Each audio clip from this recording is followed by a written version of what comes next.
Ang init ng araw sa Antipolo ay tila isang mabigat na kumot, bumabalot sa lahat ng nasa ilalim nito. Para kay Dr. Rafael de la Vega, ang init ay hinaluan pa ng pagod. Maghapon na silang nagsasagawa ng medical mission sa isang maliit na covered court at ang walang tigil na daloy ng mga pasyente ay unti-unti nang umuubos sa kanyang lakas. "Doc, okay ka lang?" Tanong ng isang batang nurse. Napansin siguro ang pagkatulala niya. Tipid siyang ngumiti at tumango. "Okay lang, kailangan ko lang ng hangin." Iniwan niya saglit ang kanyang pwesto at lumabas ng court. Ang ingay ng mga tao ay bahagyang nabawasan, napalitan ng tunog ng mga nagdaraang sasakyan at mga nagtitindang sumisigaw ng kanilang paninda. Pinagmasdan niya ang mga ito, ang mga nanay na may bitbit na sanggol, ang mga batang naghahabulan, ang matatandang nagpapahinga sa ilalim ng puno. Isang ordinaryong araw para sa isang ordinaryong komunidad, at doon, sa gitna ng lahat ng ordinaryong bagay na iyon, nakita niya siya, isang babae nakatayo sa likod ng isang maliit na kariton ng mga palamig at merienda. Nakatali ang kanyang buhok pero may ilang hibla na humaharang sa kanyang mukha habang abala siya sa pagsisilbi sa isang customer. Tumawa siya sa isang bagay na sinabi ng kausap at sa sandaling iyon, ang buong mundo ni Rafael ay huminto. Ang tawa na iyon, ang kurba ng kanyang mga labi, ang paraan ng pagtaas ng sulok ng kanyang mga mata. Binitiwan ni Rafael ang clipboard na hawak niya. Bumagsak ito sa semento na may malakas na kalabog, ngunit hindi niya iyon narinig. Ang tanging naririnig niya ay ang dumadagundong na pagtibok ng kanyang puso sa loob ng kanyang dibdib. Imposible. 8 taon na. 8 taon na siyang pinatay ng pangungulila. 8 taon na ang nakalipas mula nang balutin ng itim na bilong ang kanyang mundo. Pero siya, iyon, hindi niya kailangang buksan ang kanyang pitaka para tingnan ang kupas na litrato na lagi niyang dala. Ang imahe ni Isabel ay nakaukit sa kanyang isipan, sa bawat sulok ng kanyang puso. Ito ang mukhang nakikita niya bago matulog at ang unang hinahanap niya paggising, isang multo na minahal niya ng higit pa sa buhay. Nagsimula siyang maglakad. Ang kanyang mga paa ay tila may sariling isip. Hindi niya alintana ang mga taong kanyang nababangga. Ang kanyang mga mata ay nakapako lamang sa babaeng iyon, na ngayon ay nag-aabot na ng sukli sa kanyang customer. Parang isang panaginip. Isang napakagandang panaginip na alam niyang masasaktan siya kapag nagising. O baka isang bangungot. Isang laro ng kanyang isip na pagod na sa kalungkutan. Pero habang papalapit siya, lalong nagiging totoo. Ang nunal sa ibabaw ng kanyang labi. Ang hugis ng kanyang mga balikat. Nang ilang hakbang na lang ang layo niya, huminto siya. Hindi makahinga. Ang babae ay lumingon sa kanyang direksyon at ang mga mata nila ay nagtama. May bahid ng pagtataka sa mga mata nito. Isang normal na reaksyon kapag tinitigan ka ng isang estranghero. Pero para kay Rafael, ang makita ang mga matang iyon na nakatingin sa kanya muli ay sapat na para mabuo ang kanyang wasak na pagkatao. Sa nanginginig na boses, halos isang bulong na hindi niya sigurado kung lumabas ba sa kanyang bibig. Tinawag niya ang pangalan na 8 taon na niyang isinisigaw sa kawalan. Isabel? Ang ngiti sa mukha ng babae ay biglang naglaho. Napalitan ito ng pagkalito at pagkatapos ng bakas ng takot. Humakbang siya paatras, papalayo sa kanya, na tila ba isa siyang panganib. "Sino po kayo?" tanong nito. Ang boses ay mahina at nag-aalangan. Gumuho ang puso ni Rafael. Hindi siya nito nakikilala. "Isabel, ako to," sabi niya. Humakbang siya papalapit. Si Si Rafael. Lalong natakot ang mukha nito. Umiling-iling ito habang mas humihigpit ang hawak sa gilid ng kanyang kariton. "Sir, pasensya na po. Nagkakamali po yata kayo ng tao." "Hindi," giit ni Rafael. Ang desperasyon ay gumagapang sa kanyang boses. Alam kong ikaw yan. Imposibleng magkamali ako. Pero bago pa siya makahakbang muli, isang sigaw ang pumunit sa tensyon sa pagitan nila. Mama, tatlong maliliit na bata ang tumakbo palapit sa babae mula sa kung saan. Isang batang lalaki na mukhang nasa 8 taong gulang at isang pares ng kambal na babae na mas bata pa. Agad silang yumakap sa bewang ng babae. Mama, gutom na po kami, sabi ng isa sa mga batang babae. Ang tingin ni Rafael ay napalipat mula sa mukha ng babae patungo sa 3 bata na nakayakap sa kanya, na tumatawag sa kanyang mama. Ang pagkabigla na naramdaman niya kanina ay walang-wala kumpara sa dagok na tumama sa kanya ngayon. Hindi lang ito isang suntok sa sikmura. Ito ay tila isang pagsabog na nagwasak sa lahat ng natitira pang pag-asa sa loob niya. 3 anak. Ang babaeng kamukhang-kamukha ni Isabel ay may 3 anak. Ang babae, na tinawag niyang Elisa ng mga bata, ay agad na yumuko at niyakap ang kanyang mga anak. Ang kanyang mga kilos ay puno ng pagprotekta. Ang kanyang mga mata ay puno ng pag-iingat habang nakatingin kay Rafael. Pinilit ni Rafael na magsalita, pero walang salitang lumalabas. Anong sasabihin niya? Paano niya ipapaliwanag ang multo ng nakaraan sa isang babaeng malinaw na mayroon ng sariling pamilya at sariling buhay? Kailangan na po naming umalis, sabi ng babae. Ang boses ay matatag na ngayon. Hinawakan niya ang kamay ng kanyang mga anak at nagsimulang maglakad palayo, papalayo sa kanya, papalayo sa nakaraan na pilit niyang binubuhay. Sinubukan siyang habulin ni Rafael. Sandali lang, pakiusap. Huminto ito. Ngunit, hindi lumingon. Sapat lang para marinig niya ang huling sasabihin nito. Sir, nagkakamali po kayo. Pakiusap. Huwag na kayong lalapit sa amin. At pagkatapos, naglakad na sila palayo, isang ina kasama ang kanyang 3 anak, hanggang sa natabunan na sila ng mga tao at tuluyan ng naglaho. Naiwan si Dr. Rafael de la Vega na nakatayo mag-isa sa gitna ng daan, habang ang init ng araw sa Antipolo ay tila biglang naging kasing lamig ng puntod ni Isabel. Paulit-ulit na bumabalik sa isip ni Elisa ang mukha ng lalaki, kahit ngayong gabi sa katahimikan ng kanilang maliit na bahay, habang mahimbing na natutulog ang kanyang 3 anak, ang mga mata ng estranghero ay tila nakatitig pa rin sa kanya mula sa dilim. Ang paraan ng pagtingin nito, isang halo ng gulat, pamilyaridad, at isang kalungkutang napakalalim, na tila ba nakakita ito ng isang multo. Isabel, ang pangalang iyon. Bakit parang may kung anong kumirot sa kanyang dibdib nang marinig niya iyon? Bumangon siya mula sa kanyang banig at dahan-dahang lumapit sa kanyang mga anak. Pinagmasdan niya ang mga ito, ang kanyang 3 kayamanan. Si Leo, ang kanyang panganay, na kahit sa pagtulog ay seryoso ang mukha, laging handang maging kuya.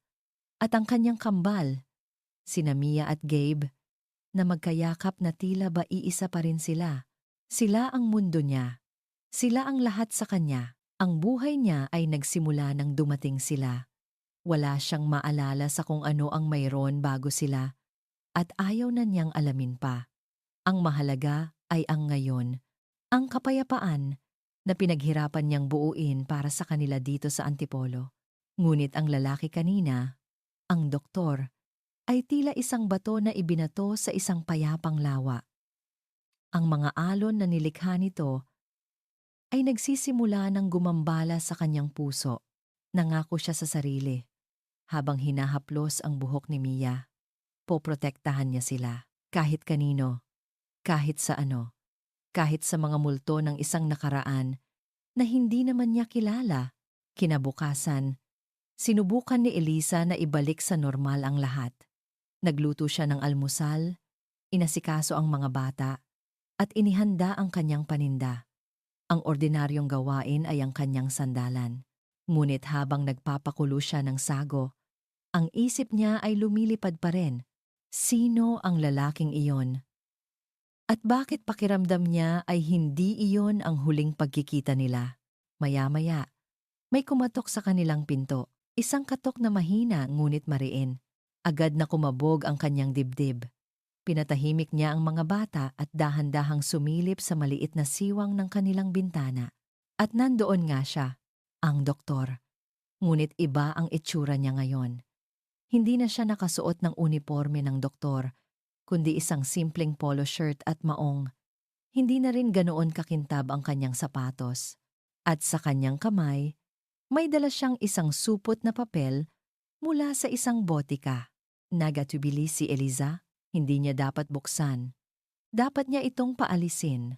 Ngunit bago pa siya makatalikod, nagsalita ito mula sa labas. Sapat lang ang lakas para marinig niya. Miss, pasensya na sa abala. Napansin ko kahapon na medyo may ubo ang isa sa mga anak mo. Nag-aalala lang ako. Nagdala ako ng vitamins at gamot. Ang dahilan nito ay lehitimo. Ang dahilan nito ay tungkol sa kanyang mga anak. At dahil doon, nawalan siya ng lakas ng loob na huwag itong pansinin. Dahan-dahan niyang binuksan ang pinto. Sapat lang para makita siya. Salamat po, pero hindi na kailangan. Okay lang kami. Isang tipid ng ngiti ang sumilay sa labi ng doktor. Rafael, Raf na lang. Pakiusap. Gusto ko lang makasiguro. Trabaho ko to ang mag-alaga. Pinagmasdan ni Elisa ang kanyang mga mata. Wala na roon ang matinding emosyon na nakita niya kahapon. Ang nandoon ngayon ay isang propesyonal na pag-aalala. Siguro nga, nagkamali lang talaga ito kahapon.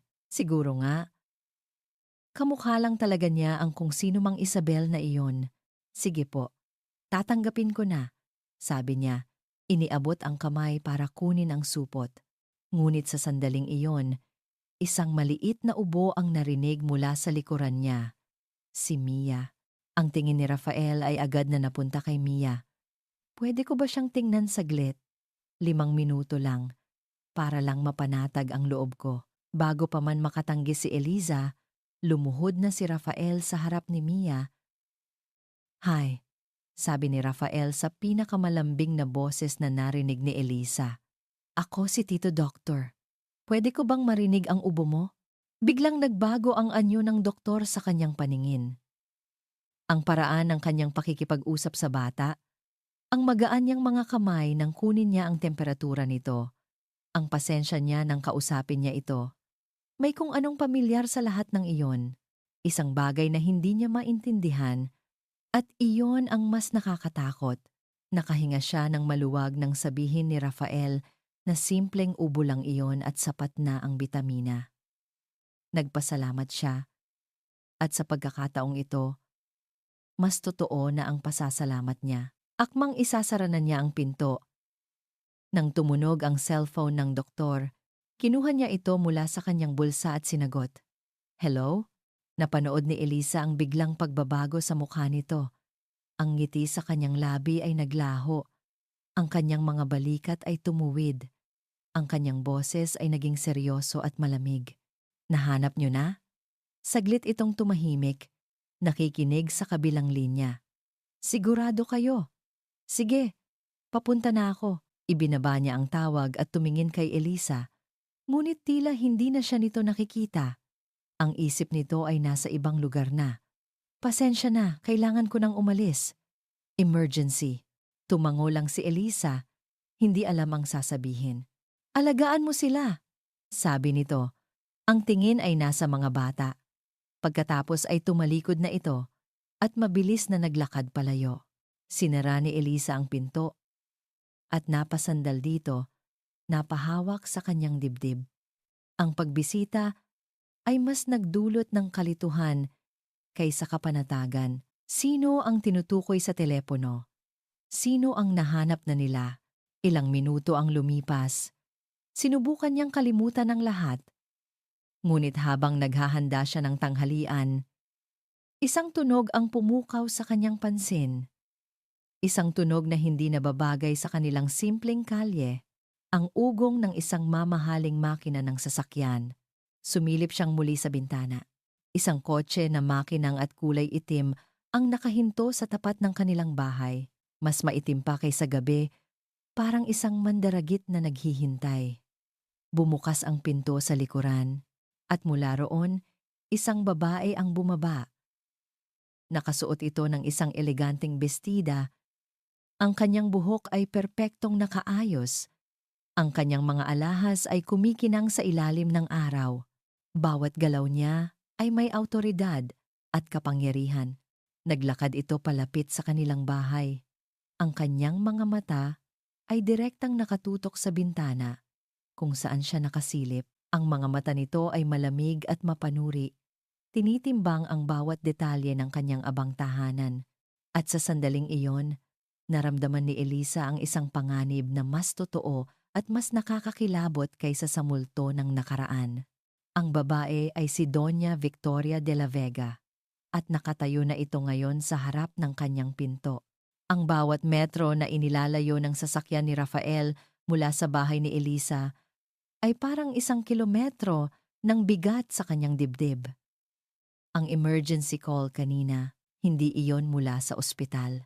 Iyon ay mula sa kanang kamay ng kanyang ina. Si Rafael, pinapasabi po ni Doña Victoria na nahanap na po namin siya. Ang mga salitang iyon ay umuulit-ulit sa kanyang isipan. Isang kasinungalingan, isang malaking panlilinlang. Paanong nahanap nila si Isabel, gayong kakaalis niya lang sa harap nito. Isang malamig na kaba ang biglang gumapang sa kanyang buong katawan. Hindi ito isang simpleng paghahanap. Ito ay isang pakikialam. At kilala niya ang kanyang ina. Kapag kumilos si Doña Victoria de la Vega, ito ay mabilis, tiyak, at kadalasan, walang awa. Walang pag-aalinlangan, ibinadya niya ang manibela at gumawa ng isang biglaang U-turn sa gitna ng kalsada. Ang mga gulong ay umingit sa semento. Hindi niya na inalintana ang mga busina ng ibang sasakyan. Kailangan niyang bumalik. Habang pabalik, ang pag-aalala niya ay nagiging galit. Galit sa kanyang ina sa pagpasok sa isang bagay na wala na itong karapatan at galit sa kanyang sarili sa pag-iwan kay Elisa na walang kalaban-laban. Pagdating niya sa pamilyar na eskinita, nakita niya ito kaagad. Ang itim at makinang na kotse na tila isang masamang pangitain sa gitna ng simpleng kapaligiran. Nakaparada ito sa mismong tapat ng bahay ni Eliza. Agad siyang bumaba ng sasakyan. Ni hindi na niya ito isinara ng maayos. Ang bawat hakbang niya palapit ay mas nagpapatibay sa kanyang kutob. Narinig niya ang mga boses bago pa man niya makita ang pinangyayarihan. Isang boses na kalmado ngunit puno ng lason at isang boses na nanginginig ngunit pilit na nagpapakataas. Pagliko niya sa bakuran, natanaw niya sila. Ang kanyang ina, si Doña Victoria, nakatayo na parang isang reyna sa kanyang teritoryo. Ang kanyang mamahaling damit ay tila nang iinsulto sa payak na paligid. At si Elisa, nakatayo sa harap ng kanyang pinto. Hawak ang kamay ng dalawa sa kanyang mga anak. Ang kanyang katawan ay nagsisilbing panangga. Hindi mo maiintindihan ang mundo namin, dinig niyang sabi ni Doña Victoria. Kaya bago pa masira ang buhay ng anak ko at madungisan ang pangalan ng pamilya namin dahil sa isang pagkakamali, ayusin na natin to. Isang puting sobre ang inilahad ng kanyang ina. Sapat na yan para makapagsimula ka sa malayo, sa lugar kung saan hindi ka na muling makikita o mahahanap pa ni Rafael. Napansin ni Rafael ang pag-igting ng panga ni Eliza. Nakita niya ang apoy ng paglaban sa mga mata nito. Hindi po mabibili ang kapayapaan ng pamilya ko, sagot ni Elisa. Ang boses ay matatag sa kabila ng panginginig. Isang mapanuyang tawa ang kumawala sa kanyang ina. Kapayapaan sa ganitong klaseng buhay. Huwag ka nang magpanggap, Hija. Isang pabor ang ginagawa ko sa'yo. Hindi na nakatis si Rafael. Ma, tigilan mo na to. Ang boses niya ay hindi malakas. Ngunit puno ito ng awtoridad Sapat para patigilin ang dalawang babae. Pareho silang napalingon sa kanya. Ang kanilang mga mukha ay nagpapakita ng magkaibang klase ng pagkabigla. Naglakad siya palapit at walang salitang tumayo sa pagitan nila. Bahagyang nasa harap ni Eliza, isang malinaw na mensahe kung kanino siya papanig. Hinarap niya ang kanyang ina. Ang kanyang mga mata ay nag-aapoy sa galit na matagal na niyang kinikimkim. "Anong ginagawa mo dito?" tanong niya. Ang bawat salita ay may diin. Ngumiti si Doña Victoria. Isang ngiting hindi umabot sa kanyang mga mata. "Inaalagaan ko lang ang kapakanan mo, anak. Isang bagay na malinaw na hindi mo na kayang gawin para sa sarili mo. Si Isabel to," mariing sabi ni Rafael. Ang kanyang tingin ay hindi natitinag. "Talaga?" tanong ng kanyang ina. Ang tingin nito ay lumipat kay Eliza, mula ulo hanggang paa. Puno ng paghamak, ang Isabel na kilala ko ay hindi magtatago sa ganitong lugar. At sigurado akong wala siyang 3 anak mula sa kung saan-saan. Bawat salita ay isang karayom na tumutusok hindi lang kay Eliza, kundi pati na rin sa kanya. "Umalis ka na, Ma," sabi ni Rafael. Ang kanyang boses ay isang babala. "Rafael, nababaliw ka na ba? Dahil lang sa isang babaeng kamukha niya. Sinabi kong gumalis ka na." Ang sigaw niya ay umalingaw-ngaw sa buong lugar. Sapat para ang ilang kapitbahay ay sumilip sa kanilang mga bintana. Sa unang pagkakataon, nakita ni Rafael ang pagkagulat sa mukha ng kanyang ina. Hindi ito sanay na sinasagot. Tinitigan siya nito ng ilang segundo, ang mga mata ay nanlilisik, bago ito dahan-dahang tumalikod. "Tandaan mo ang araw na to, Rafael," sabi nito bago pumasok sa kotse. "Kapag ang babaeng yan ang sumira sa'yo, huwag kang tatakbo sa akin." Mabilis na umalis ang itim na sasakyan, nag-iwan ng alikabok at isang nakakabinging katahimikan. Nang mawala na ito sa paningin, saka lang bumaling si Rafael kay Eliza. Ang tapang na ipinakita nito kanina ay unti-unti nang nawawala, napapalitan ng pagod at takot. Ang kanyang mukha ay namumutla. "Salamat," halos pabulong niyang sabi. "Pasensya ka na sa kanya," sabi ni Rafael. Ang puso niya ay puno ng pagsisisi. Hindi dapat nangyari to. Okay lang, ngunit hindi siya okay. Bigla, napahawak si Eliza sa kanyang ulo. Ang kanyang mga daliri ay mariing bumaon sa kanyang sentido. Isang ungol ng sakit ang kumawala sa kanyang mga labi. Ang kanyang mga mata ay biglang nanlaki, hindi dahil sa sakit, kundi dahil sa isang bagay na tila bigla niyang nakita sa kanyang isipan. "Eliza?" tawag ni Rafael, puno ng pag-aalala. Napasuray-suray ito. Ang ang ilaw, bulong niya. Ang kanyang paghinga ay naging mabilis at mababaw. "Anong ilaw?" tanong ni Rafael. Hinawakan niya ito sa braso para suportahan. Nakakasilaw. Isang sasakyan. Ang kanyang mga mata ay nawalan ng pokus. Tila nakatingin sa isang bagay na malayo. Isang bagay na mula sa nakaraan. Dot, ang tunog. Ang lakas ng tunog. Akmetal. At pagkatapos, ang kanyang mga mata ay pumikit. Ang bigat ng kanyang katawan ay tuluyang bumagsak. Mabilis siyang sinalo ni Rafael bago pa ito bumagsak sa lupa. "Eliza!" sigaw niya. Niyugyug ito ng bahagya. "Eliza!" Ngunit wala nang sagot. Ang babaeng kamukha ng kanyang nawawalang pag-ibig. Ang babaeng ipinagtanggol niya laban sa sarili niyang ina.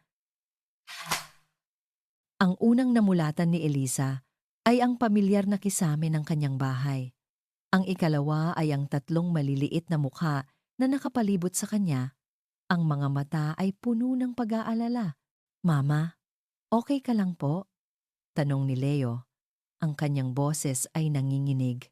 Dahan-dahang bumangon si Eliza. Naramdaman niya ang kamay ni Rafael na marahang nakaalalay sa kanyang likod. Nandoon pa rin ito. Hindi siya iniwan. "Okay lang ako, anak," sabi niya. Pilit na ngumingiti para sa kanyang mga anak. Nahilo lang si Mama. Pero alam niyang hindi lang iyon simpleng pagkahilo. Ang mga imahe ang nakakasilaw na ilaw. Ang tunog ng bakal na nagkikiskisan ay malinaw pa rin sa kanyang isipan. Hindi iyon isang panaginip. Iyon ay isang bagay na totoo. Isang bagay na nakabaon sa kaibuturan ng kanyang pagkatao. Nang maihatid na ni Rafael ang mga bata sa kanilang silid para magpahinga, naiwan silang dalawa sa sala. Ang katahimikan ay mabigat, puno ng mga tanong na hindi masabi. Ano ang nakita mo, Elisa? Mahinang tanong ni Rafael. Napayuko si Elisa. Sa unang pagkakataon, natakot siya hindi sa lalaking nasa harap niya, kundi sa sarili niya, sa blankong espasyo sa kanyang isipan. Hindi ko alam, isang aksidente yata. Iyon ang sinabi sa akin, sabi ni Rafael. Isang aksidente sa kotse. 8 taon na ang nakalipas. Tumingin si Elisa sa mga mata nito. Nakita niya ang sakit doon, ngunit nakita rin niya ang katapatan. Ang lalaking ito, sa kabila ng lahat, ay naniniwala sa sinasabi niya at ang ina nito. Ang paraan ng pagtrato sa kanya kanina ay hindi gawa-gawa lamang, may mas malalim na dahilan. Kung ako nga si Isabel, nagsimula si Elisa. Ang kanyang boses ay halos isang bulong. Bakit hindi kita maalala? Lumapit si Rafael at umupo sa sahig sa harap niya. Hindi siya nito hinawakan, ngunit ang lapit nito ay sapat na para maramdaman niya ang init. Ang utak natin, minsan, para protektahan ang sarili mula sa matinding trauma, itinatago nito ang mga alaala. Pero hindi ibig sabihin na nawala na sila. Nandoon lang sila sa isang lugar naghihintay. Isang desisyon ang unti-unting nabuo sa isip ni Elisa. Isang desisyon na nakakatakot, ngunit kailangan niyang gawin para sa sarili niya at para sa kapayapaan ng kanyang mga anak. Tulungan mo ako, sabi niya. Sa wakas ay tinitigan niya ito ng diretso. Tulungan mo akong alalahanin. Isang ngiti ng ginhawa ang sumilay sa labi ni Rafael.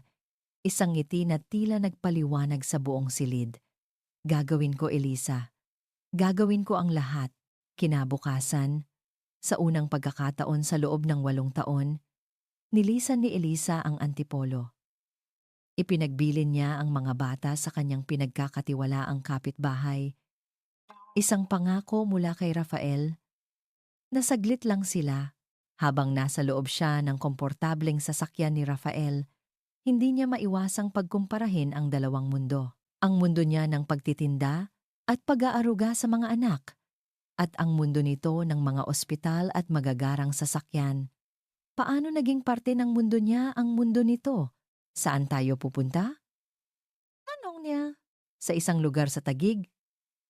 Sagot ni Rafael. Isang lugar na madalas nating puntahan dati. Huminto sila sa isang parke sa tabi ng isang malawak na lawa.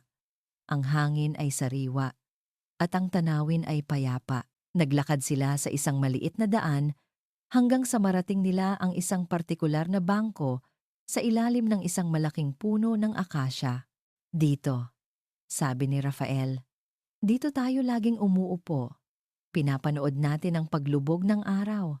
Umupo si Elisa sa bangko. Pinakiramdaman niya ang paligid. Ang amoy ng damo, ang tunog ng mahinang alon mula sa lawa, ang init ng araw sa kanyang balat.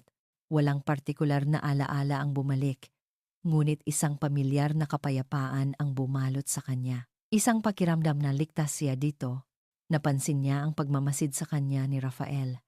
Wala pa rin. Malungkot niyang sabi. Okay lang yan, sabi ni Rafael. Ang kanyang boses ay malumanay. Huwag nating pilitin. Bigla itong tumayo. Teka lang, may bibilhin lang ako. Bumalik ito pagkaraan ng ilang minuto na may dalang 2 apa ng sorbetes. Inabot nito sa kanya ang isa. Ano to? Tanong niya. Dirty ice cream. Nakangiting sabi nito. Queso flavor.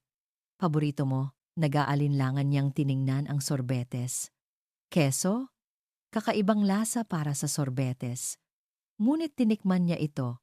At sa unang dila niya sa malamig at manamis-namis na alat ng sorbetes, isang bagay ang kumislap sa kanyang isipan. Hindi isang buong imahe, isang tagpi-tagping piraso lang. Liwanag ng hapon. Isang tawa na mas malakas kaysa sa kanya tawa ng isang lalaki. Ang pakiramdam ng kaligayahan na umaapaw sa kanyang dibdib.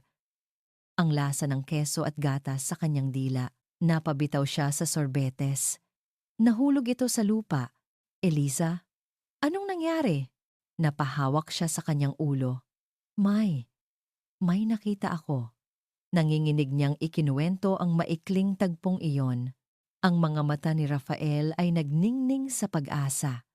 Isa yan sa mga alaala natin, dito mismo sa parking ito. Sa sandaling iyon, sa gitna ng pagkalito at takot, isang bagong emosyon ang naramdaman ni Eliza. Isang emosyon na matagal na niyang hindi naramdaman. Isang maliit na kislap ng saya. Isang patunay na mayroon siyang buhay bago ang kadiliman. Habang naglalakad sila pabalik sa sasakyan, isang pakiramdam ng gaan ang namagitan sa kanila. Ang pader na itinayo ni Eliza sa pagitan nila ay unti-unti nang nagkalamat. Sa loob ng sasakyan, habang pinagmamasdan niya ang tanawin sa labas, wala sa sarili niyang hinaplos ang kanyang braso. Ang kanyang mga daliri ay huminto sa isang maliit at magaspang na bahagi ng kanyang balat, isang peklat na matagal nang naroon, isang peklat na hindi niya alam kung saan nanggaling. Ang paghaplos sa peklat ay nagdulot ng isa pang kislap sa kanyang isipan, hindi isang imahe, hindi isang tunog, isang pangalan lang, isang pangalan na lumutang mula sa kawalan, malinaw at hindi maikakaila. Napalingon siya kay Rafael, na noon ay tahimik na nagmamaneho. Ang pag-asa at ang bagong tuklas na gaan ng loob sa kanyang mukha ay biglang naglaho na palitan ng purong pagkalito. "Raf!" tawag niya. Ang kanyang boses ay mahina, halos takot na bigkasin ang tanong na nabuo sa kanyang isipan.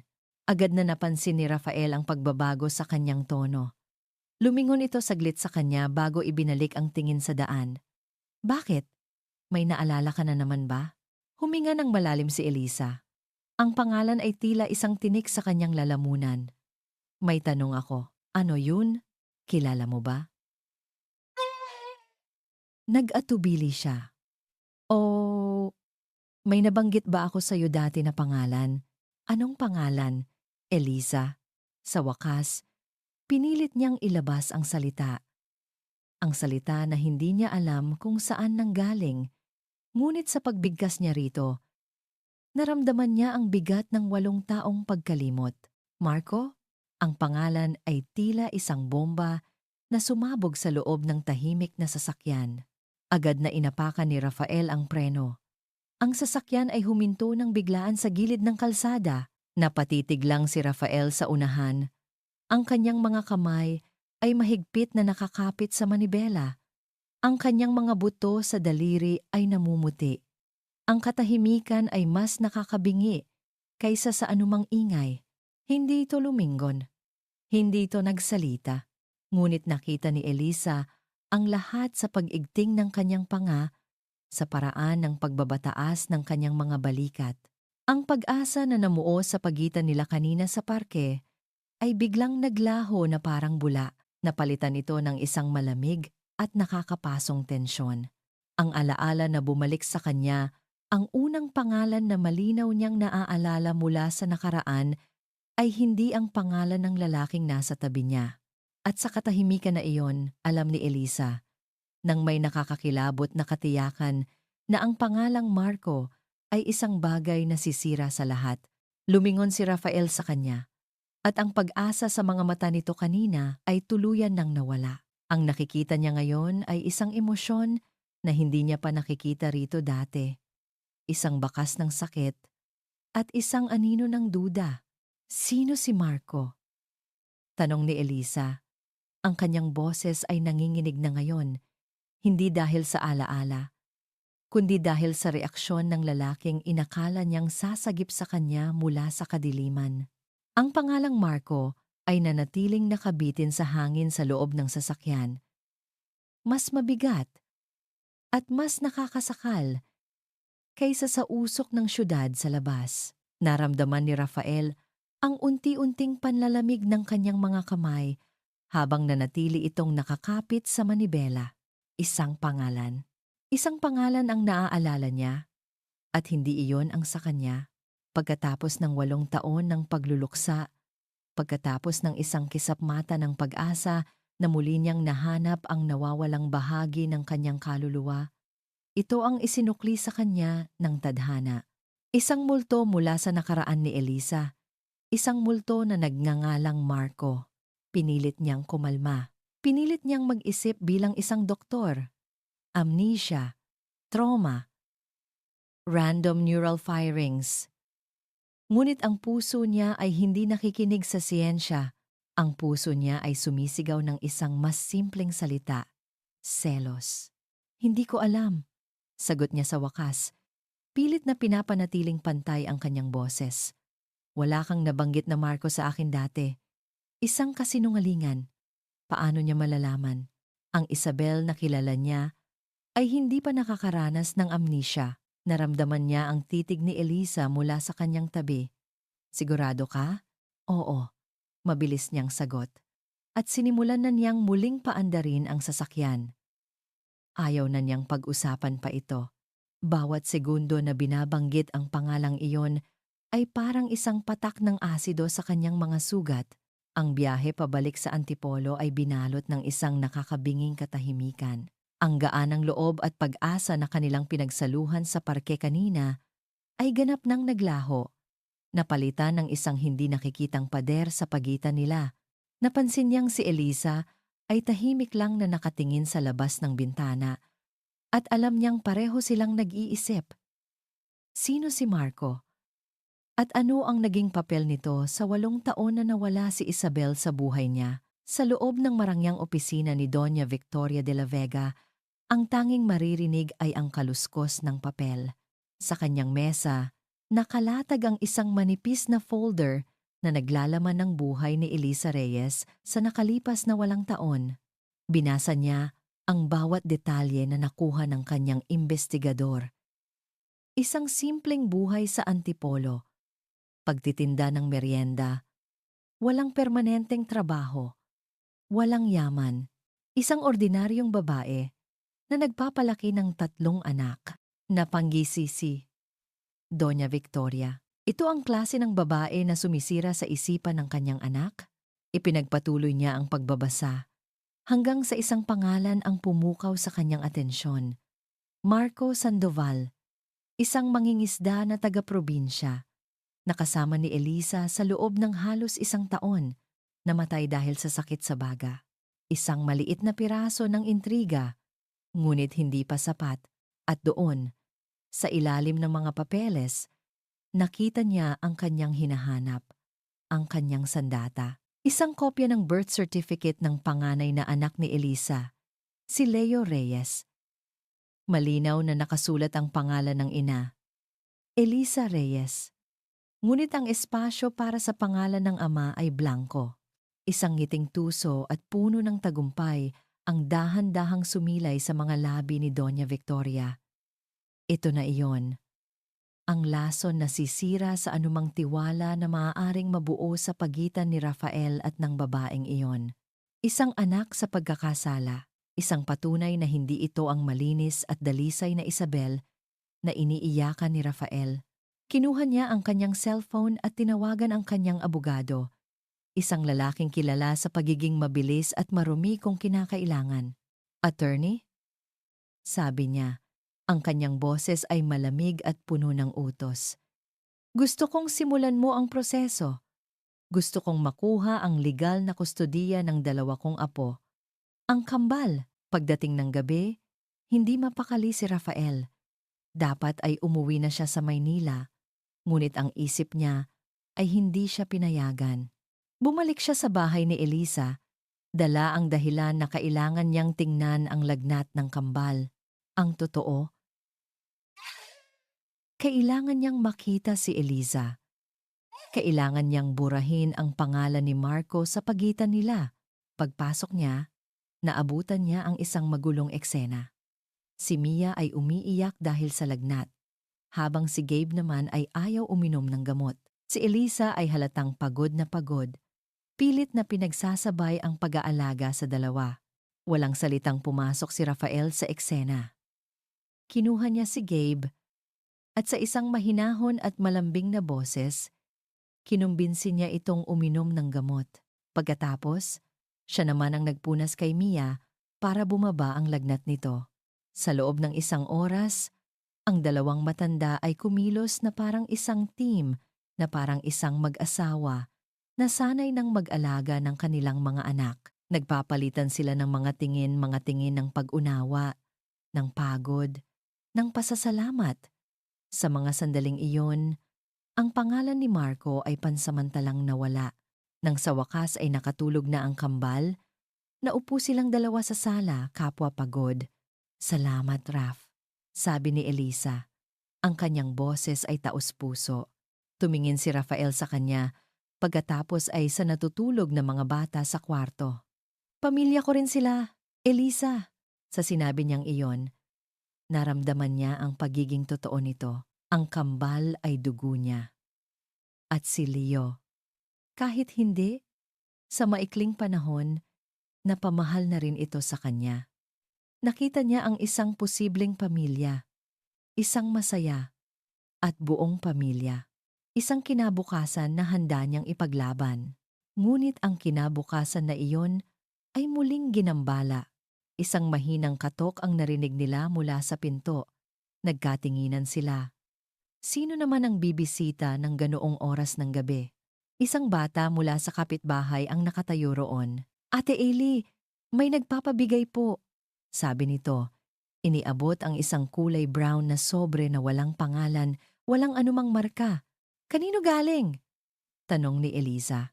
Nagkibit balikat ang bata. "Pinaiwan lang po sa may kanto. Sabi ibigay daw po sa inyo." At mabilis itong tumakbo palayo. Hawak ni Elisa ang sobre, ang kanyang mukha ay puno ng pagtataka. Tiningnan niya si Rafael, na ngayon ay nakatayo na rin sa kanyang tabi. Ang kanyang profesional na kuryosidad ay napukaw, dahan-dahan, na may nanginginig na mga kamay. Binuksan ni Elisa ang sobre. Sa loob, isang piraso lang ng papel ang laman. Kinuha niya ito at binasa. Nakita ni Rafael ang biglang pagkawala ng lahat ng kulay sa mukha ni Elisa.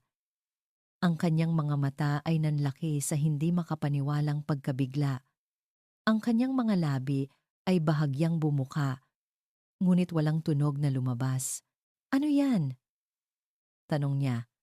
Lumapit siya para tingnan. Ang papel ay isang kopya, isang opisyal na dokumento. Sa itaas, nakasulat ang mga salitang nagpabagsak sa kanilang dalawa sa mas malalim na misteryo. Republic of the Philippines, Certificate of Death, at sa ilalim nito, ang pangalan ng namatay, Isabel Cruz. Ang papel sa kamay ni Elisa ay tila mas mabigat kaysa sa isang ordinaryong piraso ng papel. Malamig ito, opisyal, at pinal. Isang hatol mula sa nakaraan, Isabel Cruz. Cause of death, multiple traumatic injuries, secondary to vehicular accident. Paano? Paano siya maaaring nakatayo rito, humihinga, habang hawak ang katibayan ng sarili niyang kamatayan? Tumingin siya kay Rafael. Ang lalaki, isang doktor na sanay sa buhay at kamatayan, ay nakatitig sa death certificate na may ekspresyong hindi niya pa nakikita rito dati, isang halo ng siyentipikong pag-aalinlangan at malalim na personal na sakit. Kinuha nito ang papel mula sa kanyang nanginginig na kamay at sinuri ang bawat detalye, ang pangalan ng doktor, ang petsa, ang lugar. Bulong ni Rafael, mas para sa sarili niya kaysa para sa kanya. "Binalita sa akin ang pagkamatay mo. Sino ang magpapadala nito?" tanong ni Elisa. Ang kanyang boses ay nanginginig. Ang sobre ay walang pinanggalingan, parang isang mensahe mula sa mga multo. "Hindi ko alam," sagot ni Rafael. Ngunit nang mag-angat ito ng tingin, ang pagkalito sa kanyang mga mata ay napalitan na ng isang matigas na determinasyon. Pero, aalamin natin. Tiningnan niya ang pangalan ng ospital na nakasulat sa ibaba. Isang maliit na pampublikong ospital sa isang probinsya sa timog, ilang oras ang layo mula sa Maynila. Kailangan nating puntahan to, sabi ni Rafael. Bukas na bukas din. Walang pagtutol si Elisa. Ang takot na nararamdaman niya ay nahaluan na ngayon ng isang matinding pangangailangan na malaman ang katotohanan. Ito na hindi lang tungkol sa pag-alala sa isang nawawalang pag-ibig. Ito ay tungkol sa pag-unawa kung sino ang nagsinungaling at bakit ang biyahe kinabukasan ay puno ng tensyon. Ang anino ni Marco ay naroon pa rin sa pagitan nila. At ngayon, nadagdagan pa ito ng anino ng isang opisyal na kasinungalingan. Paminsan-minsan ay nag-uusap sila, ngunit tungkol lang sa mga simpleng bagay sa mga bata sa daan. Walang sino man sa kanila ang gustong hawakan ang mas malalaking tanong na bumabagabag sa kanilang isipan. Sino ang nag-utos na ideklara siyang patay? At nasaan ang katawan na sinasabing inilibing? Pagdating nila sa ospital, ang pakiramdam ng pagkabalisa ni Elisa ay lalo pang lumala. Ang lugar ay luma na, ang amoy ng gamot ay mas matapang, at ang mga pader ay tila may itinatagong mga lihim. Nagpunta sila sa record section. Sa una, ang clerk ay ayaw makipagtulungan, ngunit nang ipakita ni Rafael ang kanyang ID bilang isang senior surgeon mula sa Saint-Port, Gabriel Medical Center, biglang nagbago ang tono nito. Dr. Almeda. Oo, siya ang pumirma niyan, sabi ng clerk habang tinitingnan ang kopya ng death certificate. Pero matagal na po siyang wala dito, Doc. Nasaan na siya? Tanong ni Rafael. Nagkibit-balikat ang clerk. Bigla na lang po siyang nag-resign. 1 linggo pagkatapos ng insidenteng yan. May mga chismis na nakatanggap daw ng malaking pera at umalis na ng bansa. Hindi na po namin nabalitaan. Isang malaking pulang bandera, isang doktor na biglang naglaho matapos pumirma sa isang kahina-hinalang dokumento. Habang paalis sila, bigo at mas lalong nalilito, isang matandang nurse na nagwawalis sa pasilyo ang tumingin sa kanila. Ang mga mata nito ay nakatutok kay Elisa, puno ng pagtataka at tila bahagyang pagkatakot. Hija. Mahinang tawag nito nang dumaan sila. Himinto sina Eliza at Rafael. Pasensya na sa abala, sabi ng matandang nurse. Lumapit ito ng bahagya. Pero ang mukha mo, pamilyar. Ikaw ba yung pasyente 8 taon na ang nakalipas? Yung namatay daw? Tumango si Eliza. Hindi makapagsalita. Sumulyap ang nurse sa paligid. Tila tinitiyak na walang nakakarinig. May kakaiba sa kaso na yon. Bulong nito. Isang gabi lang siya dito. Grabe ang mga sugat pero buhay. Tapos kinabukasan, narinig na lang namin, patay na raw. Ni hindi namin nakita ang bangkay. May isang magarang kotse na dumating at kumuha sa kanya. Sabi ng mga usapan noon, mayaman daw ang nag-utos. Isang magarang kotse. Tulad ng kotse ni Doña Victoria. Nagpasalamat sila sa nurse at lumabas ng ospital. Ang init ng araw ay tila sampal sa mukha ni Eliza. Tumayo siya sa gitna ng parking lot. Ang kanyang isipan ay nagliliyab sa lahat ng bagong impormasyon. Isang bayad na doktor. Isang mabilis na pagkawala. Isang utos mula sa isang mayaman. Ang tunog ng isang truck na biglang pumreno sa di kalayuan ang nagpagulat sa kanya. At ang tunog na iyon ay isang susi na nagbukas ng isang nakakandadong pinto sa kanyang isipan. Biglang sumakit ang kanyang ulo. Ang mundo sa paligid niya ay umikot at naglaho. Ang nakikita na lang niya ay isang magulong serye ng mga imahe. Ang manibela. Ang mga kamay ni Rafael dito. Ang ngiti nito. Isang kalsada sa gabi. Madilim, umuulan, Pagkatapos, mula sa salamin sa likuran, isang pares ng nakakasilaw na ilaw. Isang sasakyan na bumubuntot sa kanila ng napakabilis, isang malakas na pagtama mula sa likuran. Ang sigaw niya, ang pag-ikot ng kanilang sasakyan, at ang pinakamalinaw sa lahat, ang isa pang sasakyan na humaharurot palapit sa kanila, hindi para tumulong, kundi para itulak sila. Ang intensyon nito ay malinaw. Hindi ito basta-basta pagbangga. Eliza, ang sigaw ni Rafael, ang nagpabalik sa kanya sa kasalukuyan. Nakaluhod ito sa harap niya. Ang kanyang mga kamay ay mahigpit na nakahawak sa kanyang mga balikat. Nakaluhod din pala siya sa gitna ng mainit na semento.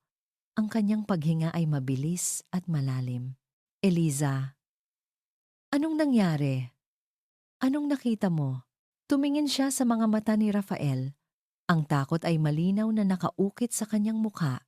Ang kanyang mga labi ay nanginginig habang pilit niyang binibigkas ang mga salitang nagbago sa lahat. Hindi iyon aksidente. Bulong niya. Ang bawat salita ay tila isang matalim na bubog. May isa pang sasakyan. Ang mukha ni Rafael ay nagpakita ng pagkalito. Anong ibig mong sabihin?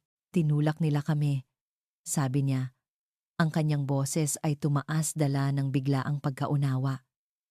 Ang mga piraso ng palaisipan ay nagsisimulang magkabit-kabit sa isang nakakatakot na larawan. Sinadya nila. May humahabol sa atin. Tinulak nila kami sa bangin. Ang salitang bangin ay nanatili sa hangin, mabigat at puno ng kahulugan. Sino ang sila? Bakit may gustong pumatay sa kanila? Bago pa man makasagot si Rafael, bago pa man niya maproseso ang kahindik-hindik na revelasyong ito, ang kanyang cellphone ay nagring. Ang tunog nito ay tila isang alarma na pumunit sa kanilang tensyon. Inilabas niya ito. Ang kanyang tingin ay hindi pa rin humihiwalay kay Eliza.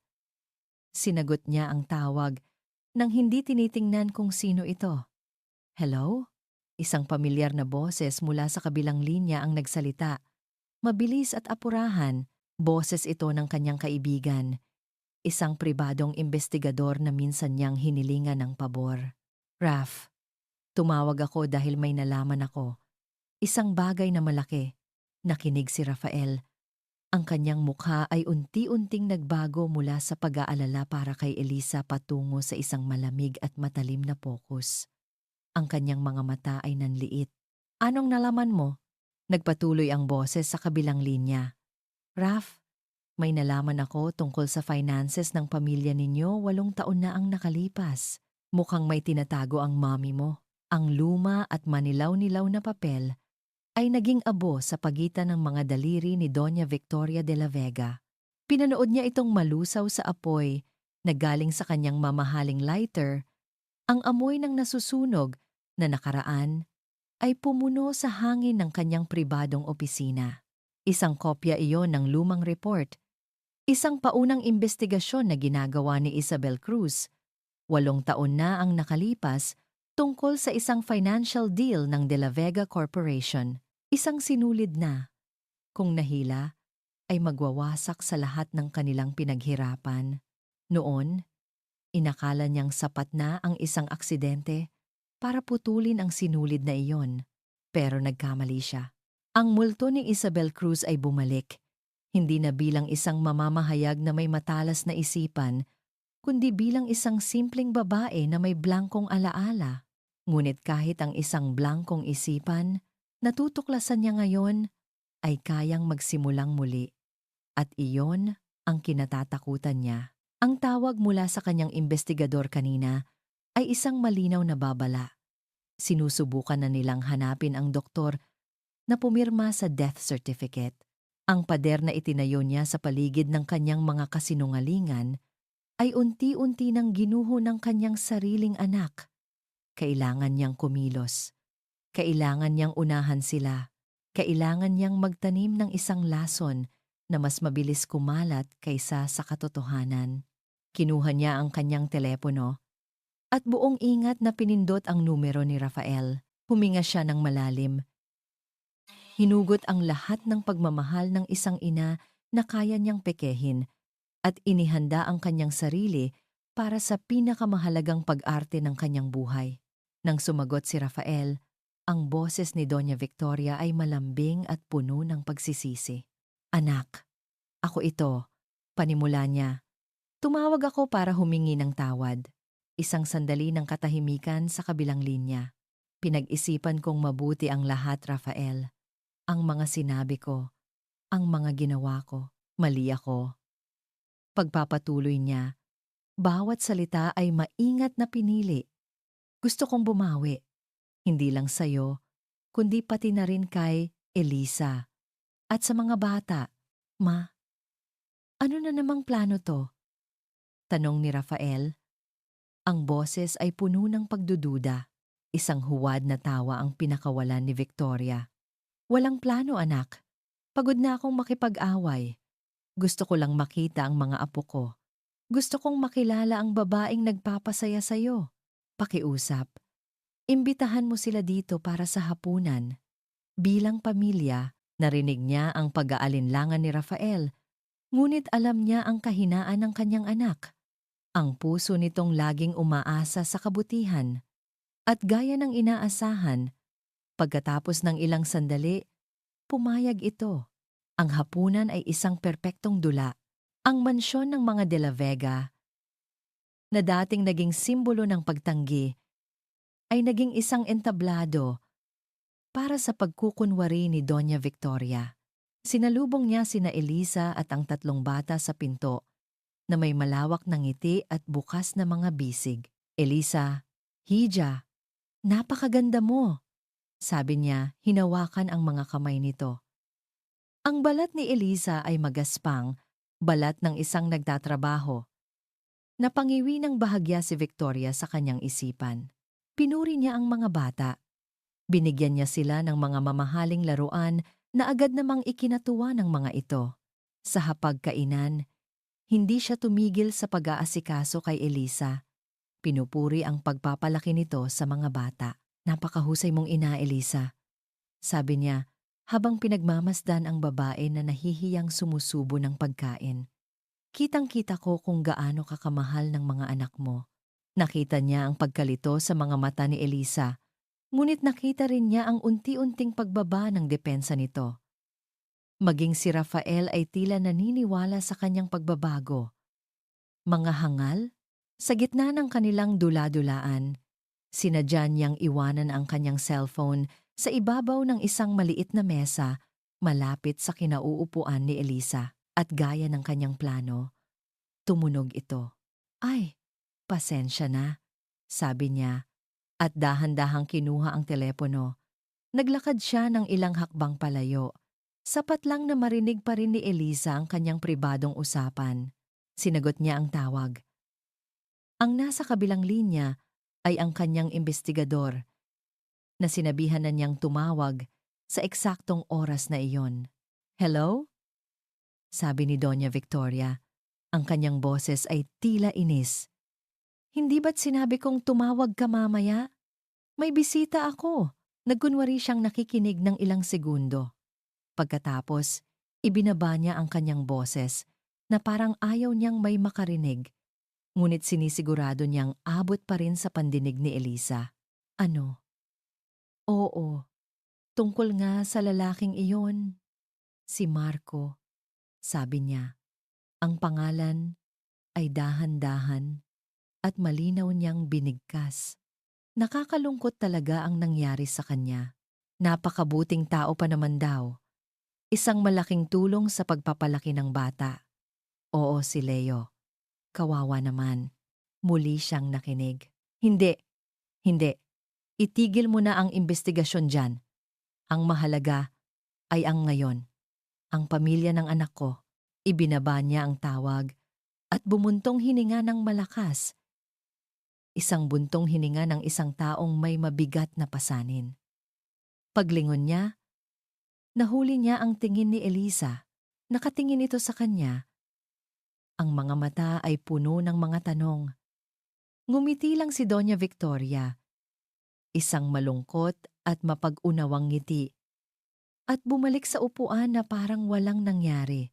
Ang lason ay naitanim na. Matapos ang hapunan, nang si Rafael ay abala sa paglalaro kasama ang kambal sa hardin, at si Leo ay nanonood ng TV, nilapitan ni Doña Victoria si Elisa, na noon ay nag-iisang nakatayo sa may veranda, nakatingin sa malayo.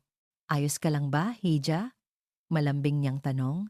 Tumango si Elisa, ngunit hindi ito nagsalita. "Naiintindihan ko kung naguguluhan ka pa rin sa lahat," sabi ni Victoria. Tumabi ito sa kanya. Ang pagbabalik ng mga alaala, ang pagharap sa isang bagong buhay, at hindi madali. Huminga siya ng malalim, hinahanda ang kanyang sarili para sa huling pag-atake. "Gusto kong maging tapat sa iyo, Elisa, at sa anak ko," sabi niya. Ipinatong niya sa ibabaw ng barandilya ang isang folder na kanina pa niya hawak. May mga bagay sa nakaraan na masakit, pero kailangang harapin para makapagsimula ng tama. Tumingin si Elisa sa folder. Pagkatapos ay sa kanya. "Nung una, galit ako," pag-amin ni Victoria. "Pero naisip ko, hindi mo kasalanan. Pareho kayong biktima ng sitwasyon." Dahan-dahan niyang itinulak ang folder palapit kay Elisa. "Ito ang regalo ko para sa pagsisimula ninyo ni Raf," sabi ni Doña Victoria. Isang matamis at nakakalokong ngiti ang gumuhit sa kanyang mga labi. Ang kanyang mga mata, sa ilalim ng ilaw ng buwan, ay nag-aapoy sa tagumpay. Isang katotohanan na dapat malaman niya. Nag-aalangang binuksan ni Elisa ang folder. Sa loob, malinis na nakaayos ang dalawang dokumento. Sa ibabaw,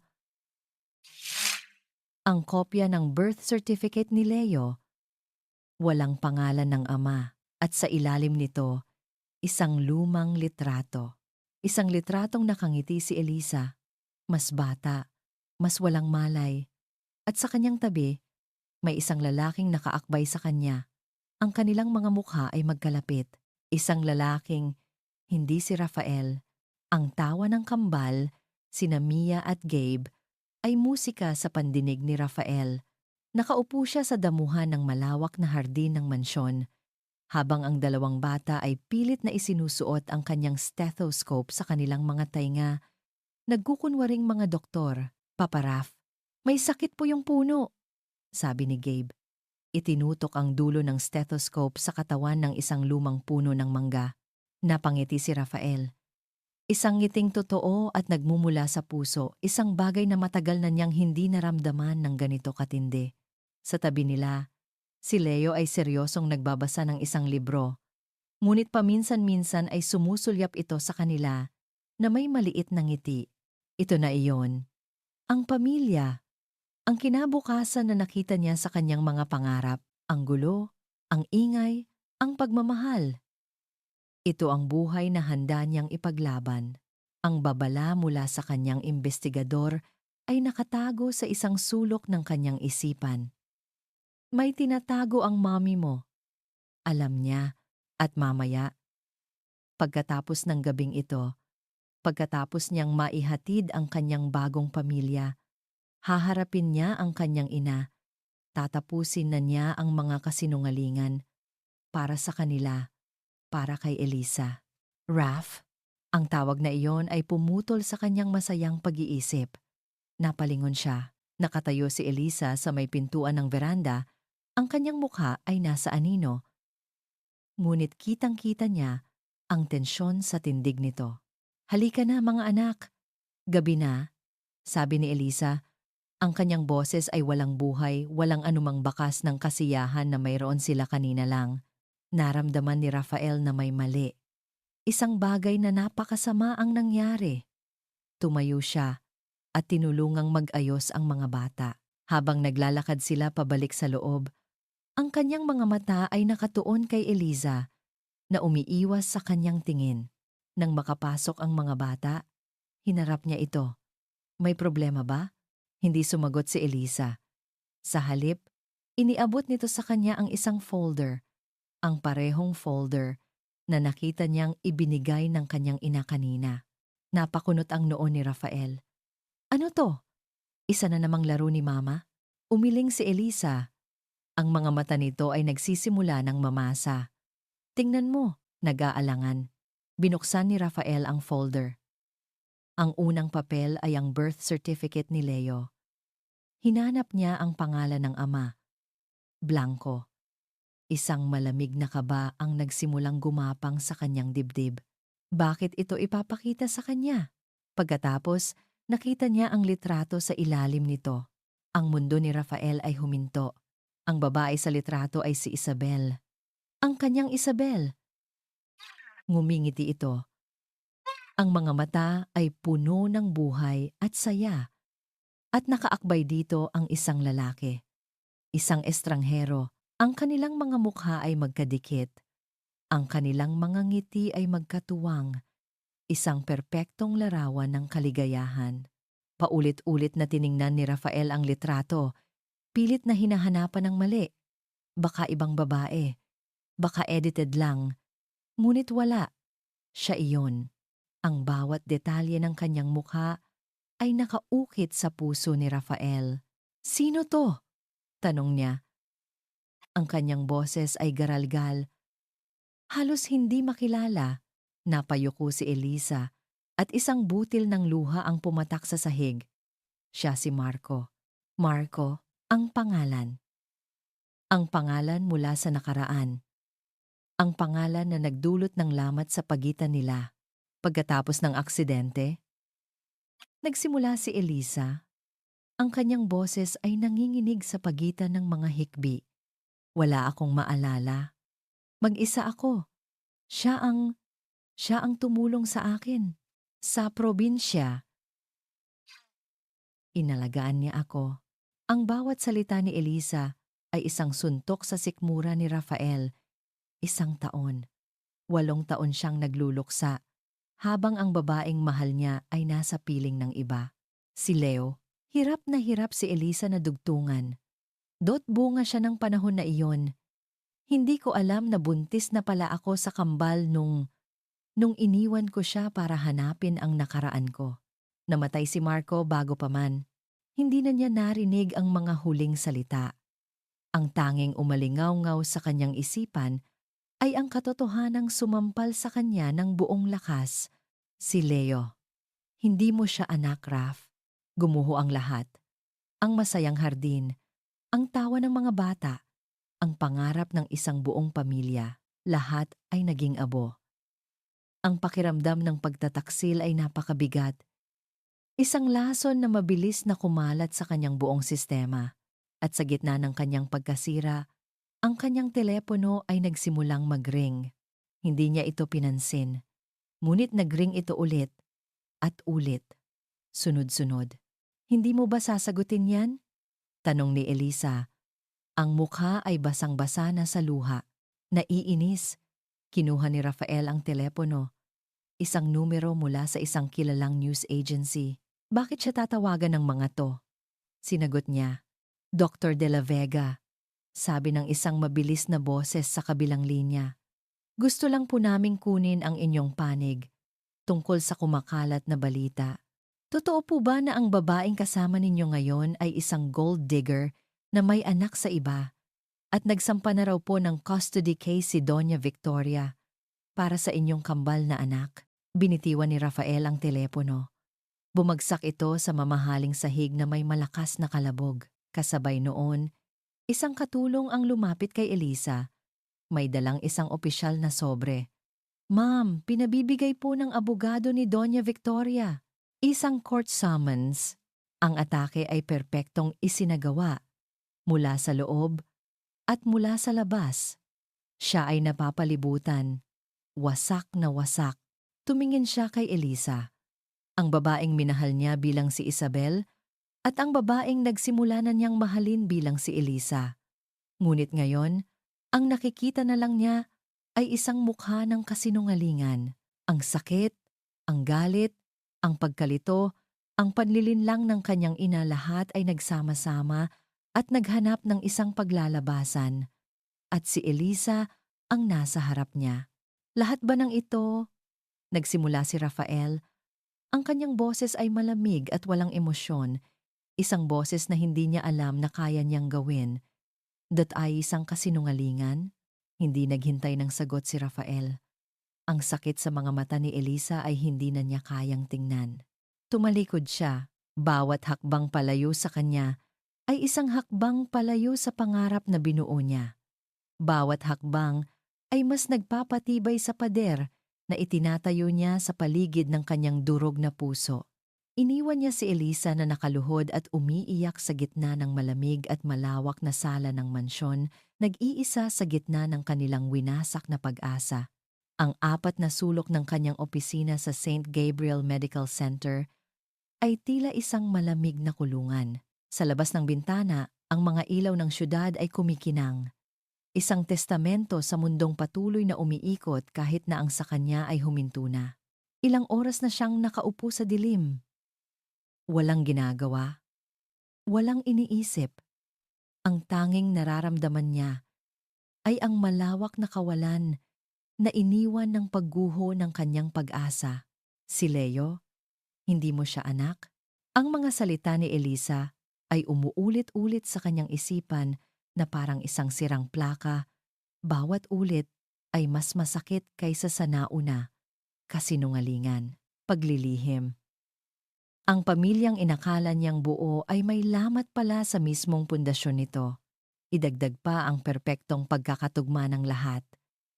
Ang pag-amin ni Elisa, ang pagdating ng court summons, ang tawag mula sa media, isang perpektong bagyo na idinisenyo para wasakin siya, isang obra ng kanyang ina. Naramdaman niya ang pag-akyat ng galit, isang pamilyar na init sa kanyang dibdib. Galit kay Elisa sa hindi pagsasabi ng totoo, at isang galit na mas malalim at mas mapait para sa kanyang ina. Kinuha niya ang kanyang cellphone, handa nang itapon sa pader. Ngunit habang hawak niya ito, aksidenteng napindot niya ang kanyang video gallery. Bumungad sa kanya ang isang maikling video na kinunan niya ilang araw lang ang nakalipas. Nasa Antipolo siya noon, habang naglalaro ang mga bata sa kanilang maliit na bakuran. Naghahabulan sila. Si Mia, na nadapa at tinulungan ni Leo. Si Gabe na tumatawa ng malakas. Akmang buburahin na niya ito. Masyadong masakit panoorin, ngunit bago pa man niya magawa, narinig niya ang isang boses mula sa video. Papa Raf, tingnan mo! Ang taas ng lipad ng eroplano ko. Ang boses ni Leo. Hindi Tito Doctor. Hindi Sir Rafael. Papa Raf. Isang salita na simple ngunit bumaon sa puso ni Rafael na parang isang mainit na patalim. Tinutunaw ang yelo ng galit na bumabalot dito. Pinanood niya ulit at ulit ang dalisay na saya sa mukha ng bata habang tumitingin sa kanya ang buong tiwala, ang pagmamahal. Dugo? Ano nga ba ang halaga ng dugo? Ang pagmamahal na naramdaman niya para sa batang iyon sa mga nagdaang linggo, totoo ba iyon? Ang mga gabing tinabihan niya ito hanggang sa makatulog, ang mga kwentong ibinahagi niya, ang pakiramdam ng maliit na kamay nito sa kamay niya. Nabura ba ang lahat ng iyon dahil lang sa isang katotohanan? Hindi. Ang pagmamahal ay hindi kasinungalingan. Ang pagmamahal na naramdaman niya ay totoo. Ang pamilyang naramdaman niya ay totoo. Ang pagtataksil na nararamdaman niya ngayon, gaano man kasakit, ay hindi kayang burahin ang katotohanang iyon. Ang pagmamahal niya kay Elisa ay hindi nakasalalay sa isang perpektong nakaraan. At ang pagmamahal niya sa mga bata kay Mia, kay Gabe, at oo, lalo na kay Leo, ay hindi nakasulat sa isang birth certificate. Nakasulat ito sa mga alaala na binuo nila. Gaano man kaikli, tumayo si Rafael, ang katawan ay puno ng isang bagong klase ng enerhiya. Hindi na ito ang mabigat na enerhiya ng kalungkutan o galit, kundi ang magaan at nagliliyab na enerhiya ng determinasyon. Ang problema ay hindi si Elisa at ang kanyang nakaraan. Ang problema ay hindi si Leo. Ang problema ay ang babaeng gumawa ng lahat ng ito. Ang babaeng sumira sa kanyang nakaraan At ngayon ay sinusubukan ding sirain ang kanyang kinabukasan. Kinuha niya ang susi ng kanyang sasakyan. May isang laban pa siyang kailangang tapusin. Ang mansyon ng mga De La Vega ay tahimik nang dumating siya. Madilim na at tanging ilang ilaw lang ang nakabukas. Naabutan niya ang kanyang ina sa sala, kalmadong umiinom ng tsaa. "Rafael?" sabi nito. Hindi man lang nagulat na makita siya. "Naisip ko na babalik ka. Huwag kang mag-alala, anak. Inayos ko na ang lahat. Malilinis din ang gulong idinulot ng babaeng iyon sa buhay mo." Hindi umimik si Rafael. Naglakad lang siya palapit. Ang kanyang mga mata ay malamig at matalim. Ang kanyang panga ay matigas. "Tapos ka na ba?" tanong niya. Ang kanyang boses ay kalmado sa isang paraan na mas nakakatakot kaysa sa anumang sigaw. Napakunot ang noo ni Doña Victoria. "Anong ibig mong sabihin? Ang paglalaro?" sabi ni Rafael. Huminto siya sa harap mismo ng kanyang ina. Ang pagkontrol, ang pagsisinungaling. "Tapos ka na ba, ma? Dahil ako, tapos na." Isang sarkastikong ngiti ang gumuhit sa labi ng kanyang ina. "Rafael, huwag kang magsalita ng ganyan. Ginagawa ko ito para sa'yo. Para sa akin." Putol ni Rafael. "Sinira mo ang buhay ko 8 taon na ang nakalipas. Ipinakulong mo ako sa isang libingan ng kalungkutan. At ngayong sa wakas, ay natagpuan ko na ang liwanag. Ikaw na naman ang pilit na pumapatay nito.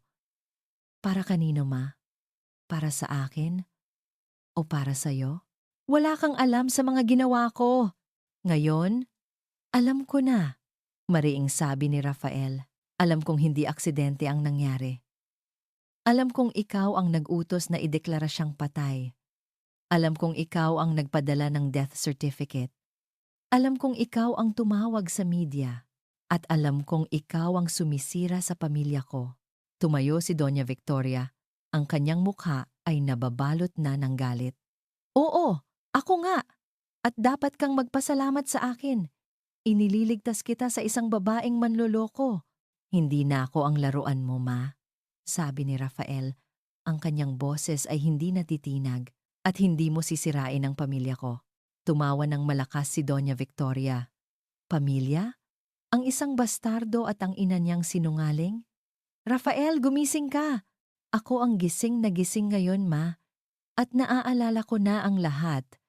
Pati na kung bakit mo talaga gustong mawala si Isabel noon." Biglang natigilan si Doña Victoria.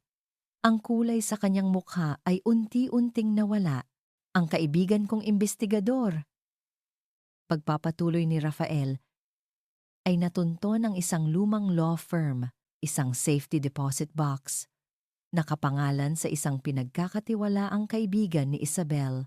Naglakad si Rafael papunta sa isang mesa at may ipinatong dito. Isang maliit na bagay na kumislap sa ilalim ng ilaw. Isang silver na USB drive. Naaalala mo ba to, ma? Ang insurance policy ni Isabel. Ang kopya ng lahat ng dokumento tungkol sa financial deal na pilit mong itinatago. Ang dahilan kung bakit muntik mo na siyang ipapatay. Napaatras si Doña Victoria. Ang kanyang mga mata ay nanlalaki sa takot at hindi makapaniwala. Ang kanyang perpektong mundo ay gumuho sa isang iglap. Ang huling alas na pinanghahawakan niya ay hawak na ngayon ng kanyang sariling anak. Hindi. Kasabay ng pagbulong niya ng salitang iyon, ang katahimikan ng gabi ay pinunit ng tunog ng mga sirena ng pulis sa labas ng kanilang gate. Napalingon si Doña Victoria sa bintana. Pagkatapos ay kay Rafael. Ang galit sa kanyang mukha ay napalitan ng purong desperasyon. Ngunit ang nakita niya sa mga mata ng kanyang anak ay hindi awa, kundi katarungan. Habang ang mga pulis ay pumapasok na sa kanilang bahay. At sa huling pagkakataon, bago siya bumagsak sa sahig, ang reyna ay natalo. Hindi na pinanood ni Rafael ang pagbagsak ng kanyang ina. Tumalikod na siya. Ang laban na ito ay tapos na. Ngunit ang pinakamahalagang laban ay ngayon pa lang magsisimula. Mabilis siyang tumakbo palabas, patungo sa kanyang sasakyan. Ang tanging nasa isip niya ay si Eliza. Ang sakit na idinulot niya rito, ang mga luhang nakita niya bago niya ito tinalikuran. Pinaandar niya ang makina at humarurot paalis sa mansyon ng mga kasinungalingan, patungo sa Antipolo, patungo sa tahanan. Nagdarasal siya. Nagdarasal siya na sana hindi pa huli ang lahat. Nagdarasal siya na sana, sa kabila ng lahat, ay kaya pa siyang patawarin ng babaeng mahal niya. Ang bawat damit na tinutupi ni Eliza at ipinapasok sa isang luma at malaking bag ay parang isang piraso ng kanyang puso na pilit niyang isinisilid sa isang kahon. Bawat damit ng mga bata, ang maliit na t-shirt ni Gabe, ang paboritong bestida ni Mia, ang medyas ni Leo, ay isang paalala ng buhay na sinubukan niyang buuin dito. Isang buhay na ngayon ay kailangan na niyang iwan. Wala nang natira para sa kanila dito. Ang kapayapaan na kanyang iningatan ay winasak na.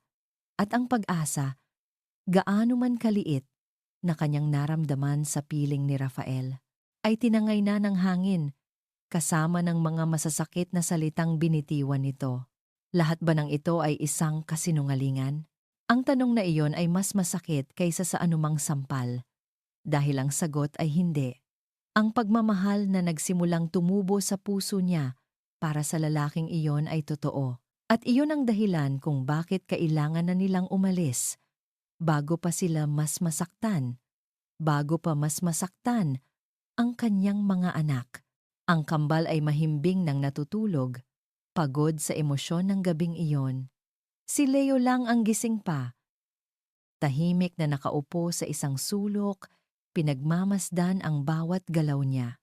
Mama, mahinang tawag nito. Huminto sa pag-aayos si Eliza at lumingon sa kanyang panganay. Ang seryosong mukha nito ay puno ng kalituhan at lungkot na hindi nababagay sa kanyang edad. Bakit, anak? Nag-atubili ito. Kinagat ang kanyang labi. Hindi na po ba babalik si Papa Raf? Ang tanong ay isang patalim na direktang tumusok sa puso ni Eliza. Napahawak siya sa gilid ng bag para suportahan ang sarili.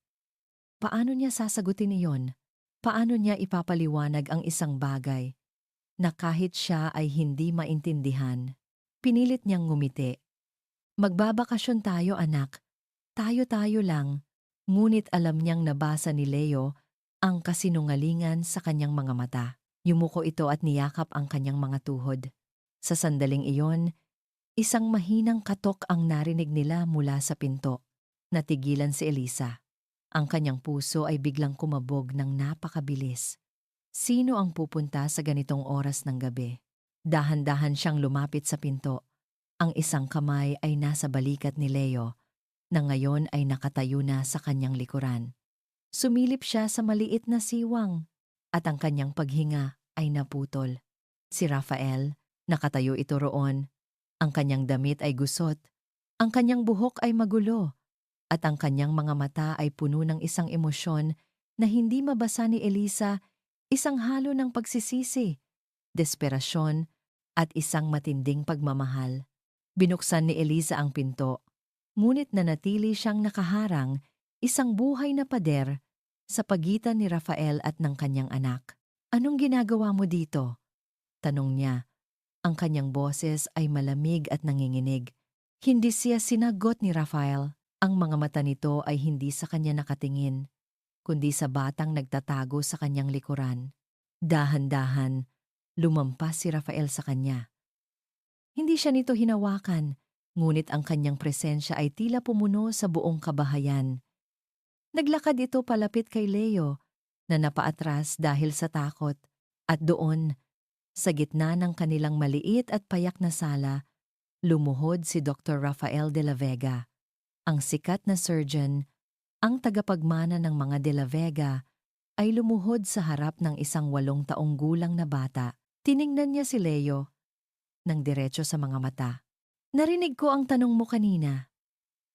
Sabi ni Rafael, ang kanyang boses ay basag at puno ng emosyon, at gusto kong malaman mo ang sagot. Huminga siya ng malalim. Hindi ako aalis, sabi niya. Ang kanyang mga mata ay nagsimulang mamasa. Hindi ako aalis. Ako ang papa mo. Isang hikbi ang kumawala sa lalamunan ni Elisa. Ang pader na itinayo niya sa paligid ng kanyang puso ay tuluyang gumuho. Ang lahat ng sakit, lahat ng takot, lahat ng pagdududa ay inanod ng mga luhang ngayon ay malaya nang dumadaloy sa kanyang mga pisngi. Nakita niyang dahan-dahang lumapit si Leo kay Rafael at niyakap ito ng mahigpit. At sa unang pagkakataon, niyakap din ni Rafael ang bata. Hindi bilang anak ni Isabel, hindi bilang anak ni Marco, kundi bilang sarili niyang anak. Tumayo si Rafael, karga-karga si Leo, at lumapit kay Elisa. Iniangat niya ang kanyang kamay at marahang pinunasan ang mga luha nito. Patawarin mo ako, bulong niya. Patawarin mo ako sa pagdududa ko, sa sakit na idinulot ko. Natakot ako, Elisa. At sa takot ko, nasaktan kita. Umiling si Elisa. Naiintindihan ko.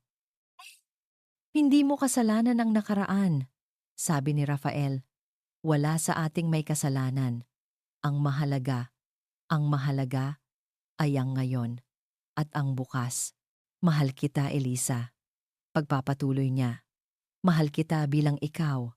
At mahal ko ang mga anak natin, silang tatlo. Sa wakas, pagkatapos ng lahat ng sakit, ng lahat ng kasinungalingan, ng lahat ng pagsubok, nahanap nila ang daan pabalik sa isa't isa. Niyakap ni Elisa si Rafael at si Leo, at sa unang pagkakataon sa napakatagal na panahon, naramdaman niyang buo siya. Ilang buwan ang lumipas.